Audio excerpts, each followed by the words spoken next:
Hello everyone. Today we're looking at one of these. This is a Cleartone CTN7000. Now you might not have heard of Cleartone. It's one of these obscure makes of phones that was around about mid to late 90s, I think it was, and then just disappeared off the face of the earth. Certainly I've not come across a modern Cleartone phone. In fact, I'm not even sure that I have a GSM Cleartone phone in my collection. As far as I'm aware, all of my Cleartone phones, according to my spreadsheet that I have, I try and keep a catalog of all my phones because I got quite a few. And obviously some of the phones ain't on the spreadsheet because I keep finding stuff in storage. And I'm like, hey, it's Christmas all over again. But anyway, I don't recall ever having a Cleartone GSM phone. And I don't actually recall ever seeing a Cleartone GSM phone. So as far as I know, all the Cleartone phones in my collection are analog. So this is what the box looks like. You did actually get another box which slots into this. But for some reason, I discarded it or used it for another phone or whatever. But got a couple of stickers. There's the original number, 0421 995 I should say. I'm not sure what that is. Important to note, the 7000 you could get in a smorgasbord of colors, actually. Not like the 6000 CTN 6000, which I also have, which I think was only available in black. The 7000 was available in a bunch of different colors. So let's open this guy up, show you what you got when you bought one of these back in the day. Now, this one, according to the label, should be green. There we go. But they did them in bright yellow, they did them in bright pink, and of course black. So I'm not sure you got the leather case as standard. I think this was actually an aftermarket.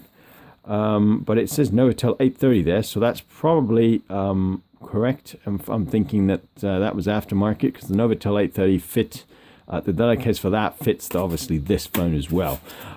So you got a battery. This one's in not too great a shape, unfortunately.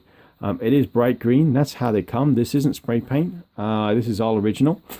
Why you would have a phone in this color, I do not know. But I guess they tried to jazz up the phone and... Oh, that's not very good.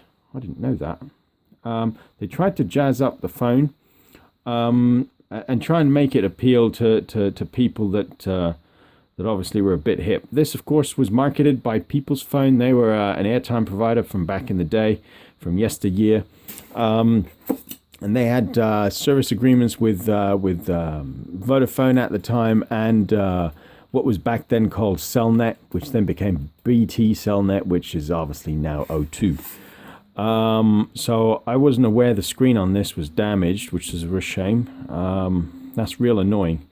So this is going to be a real quick video then, because I charged the battery up and I didn't obviously check that the phone was going to work. The good thing about this is you can charge the battery without the phone because the plug adapter, which is what this is of course a 3-pin out of the UK, standard stuff really, 7.2 volts. This actually plugs straight into the battery like so. If I don't bend the pin,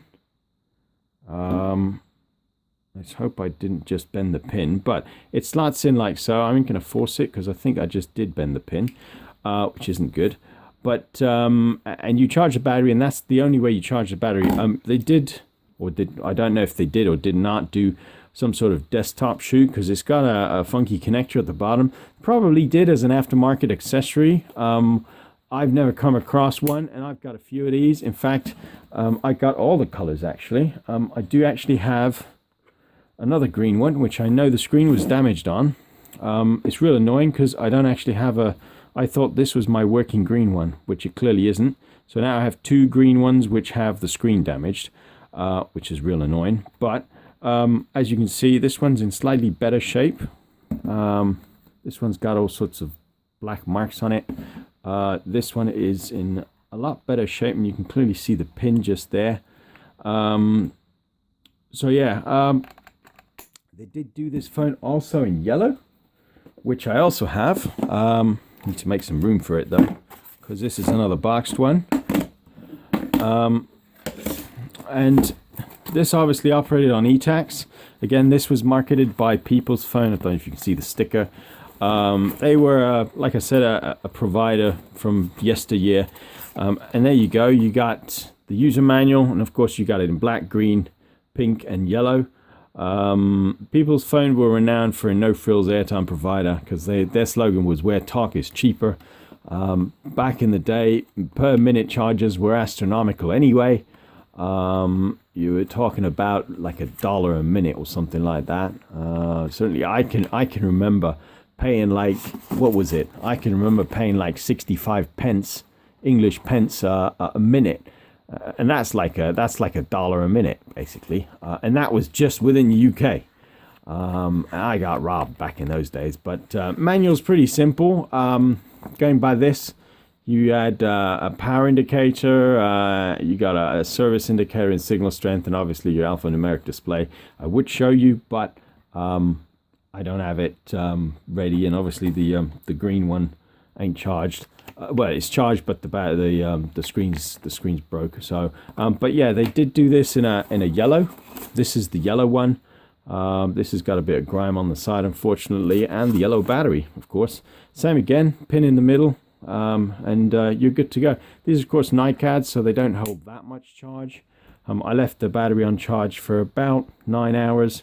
It did get warm, so I was hoping that it did hold a small charge just to power the phone on. But alas, I'll try and do an update video actually once I get all these sorted. All this stuff was in a crate. Where with some other phones, I dug out some of the Ericsson phones just there. I don't know if you spotted them there. A whole bunch of other stuff which I forgot I had. Some of these are on the list. This one obviously isn't because it's not got the number on it. I catalog all my phones. These ones should have 4-digit number, yeah. So, but yeah, I need to update the list obviously because I've just come across this phone which ain't on the list.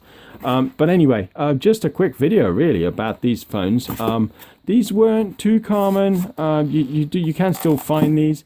Probably not boxed to be fair because I've had these for quite some time. But Cleartone, they did a bunch of phones. I know they did the 6000. I think they even did a 5000, a CTN5000.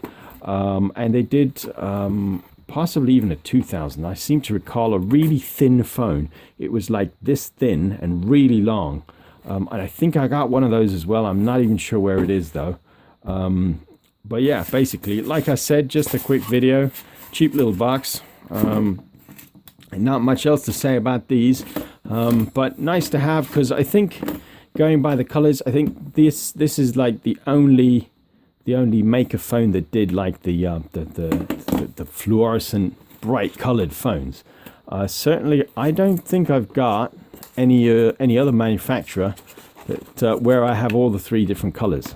Certainly these are like the rainbow colors, like the StarTAC rainbow, I suppose. All distributed by People's Phone, as you can clearly tell. So, and that's that. I do have the antennas for the others, obviously, but I will try and do an update video. I'm a bit annoyed because I thought this was a good screen phone. Like these two, the screen on these is good. So I'm not too sure what happened. That probably got damaged in transit or in storage somewhere. Real shame, actually. Real shame. Because I now have 2 green phones with a busted screen. Real annoying, but such is life. Anyway, like I said, just a quick video this week about these phones. There's not much else I can tell you about these. They only operated on Cellnet and Vodafone on TACS in the UK. I'm not even sure if these were available abroad outside of the UK. They were made in Japan, so potentially some other provider might have used them if they operated on TACS. I'm not sure though, so if you do know, pop me a comment. I'd like to know about these. There's not much info about Cleartone phones as a general rule of thumb. There's not much info online, so if y'all got any info, pop me a comment and we'll have a chat. But that's all I can say about these phones this week. But thanks for watching. I'll try and do a video about the old Ericssons there. I pulled out a whole box of Ericsson phones, actually. They were with the Cleartone phones and a bunch of other phones that I don't even remember I had. And I got the chargers for these and everything, but I'm not sure the batteries hold a charge, because I've had these for going on probably like 10, 12 years at least. I think I've had some of these since back in '99. So I'll try and do a video about them at some point when I get a chance to condition the batteries and try and put some power, put some juice in them. But anyway, thanks for watching. If you haven't hit the subscribe button yet, please do so, and give me a thumbs up if you like the phone or the video, and feel free to check out some of the other videos. Thanks for watching.